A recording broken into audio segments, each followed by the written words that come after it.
మీరు చెప్పండి, మీరు చూసారా శేఖర్ బాడీని? ఊళ్ళో ఉంటాం సార్, మాకేం తెలియదు. మాకు మధ్యాహ్నం తెలిసింది. మాకు మీరు ఊర్లో కూడా ఒకసారి గొడవ అయినప్పుడు ఇద్దరి మధ్యలో పంచాయతీ పెట్టి పెద్ద మనుషుల మధ్య అన్నారు. గొడవ అయినప్పుడు మేము వచ్చినాం, మళ్ళీ హైదరాబాద్ వచ్చినాం, మంచిగా సరి చేసినాం, మంచిగానే ఉన్నారు, బాగానే ఉన్నారు. మళ్ళీ ఈ నెలల సంది మళ్ళీ గొడవలు పడుతున్నారు. గొడవలు పట్టి కొట్టిండు తిట్టిరని ఆ పిల్లల తల్లిగాంటికి పోయింది నిన్నమన్న. తల్లిగాంటికి వెనుక మొన్న వచ్చిందంట వినాయక పండుగ నాడు. వచ్చిందంటే రాత్రి ఇంకా ఈ పని ఇట్లా అయింది. ఇంకా వాడు ఇంకా కారు మీద పోతాడు, కార్ డ్రైవర్ ఉంటాడు. ఇంకా మబ్బులకు ఏ టైం పడితే ఆ టైం వస్తుంటాడు. వచ్చిన వాళ్ళకు ఇంట్లో ఓడున్నాడని వాడు చెప్పిండు ఒకసారి మాకు. అట్లా ఇట్లయితే మేము నాడు తిట్టినాం, కొట్టినాం, అడిగినాం కూడా. అడిగితే ఏం చేయదు, ఆయన వచ్చిన ఇట్లా చేస్తాడు, పిల్లలకు బడి చేస్తాడు ఆయన చెప్పింది.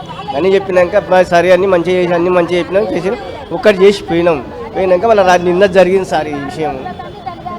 నిన్న జరిగింది. ఒకసారి అప్పుడు విడాకుల కాడికి కూడా వచ్చిర్రు వాళ్ళు.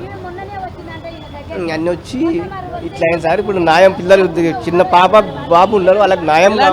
గొడవ జరిగినప్పుడు పెద్ద మనుషులు మీరు సాల్వ్ చేసినారు, అప్పుడు ఏం గొడవ వచ్చింది? అప్పుడు కూడా ఇదే సమస్య, అప్పుడు ఏం గొడవ వచ్చింది? గొడవలు ఇట్లనే, అది అక్కడ ఇది ఇక్కడ ఇది అట్లా పోతుంది ఇట్లా పోతుంది అని వాడు చెప్పేది. అది ఇట్లా అట్లా ఇంకన్నీ ఆల్మోస్ట్ సంసారం ఇంట్లో ఉంటాయి, ఎట్లా ఉంటాయి సార్ అన్ని అట్లా చెప్తే వచ్చింది. సార్ చేసినాం, మంచిగా చేసినాం, పోయిన విడాకులు కావాలని కూడా వచ్చింది చేసి అన్నది. అప్పుడు అంటే ఇంకా విడాకులు ఏమేం లేవని, పిల్లలు చిన్నగా ఉంటారు, పిల్లల అమ్మకం చూడని పిల్లల అమ్మకం చూసి మేము సంలాయించి చెప్పిపోతే ఇప్పటిదాకా మంచిగానే ఉన్నారు.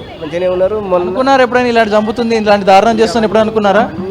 ఇంకా అవన్నీ అనుకోలే. ఇంకా అది రవిడి సార్, అది రవిడి పెద్ద రవిడి. అది ఇంకా రవిడి ఇంకా ఇట్లా ఇంత సంతారు అనుకుంటాం సార్, ఇట్లా సంతాం అనుకోరు కదా. ఇంకా నాది ఇట్లా జరిగింది సార్ అది.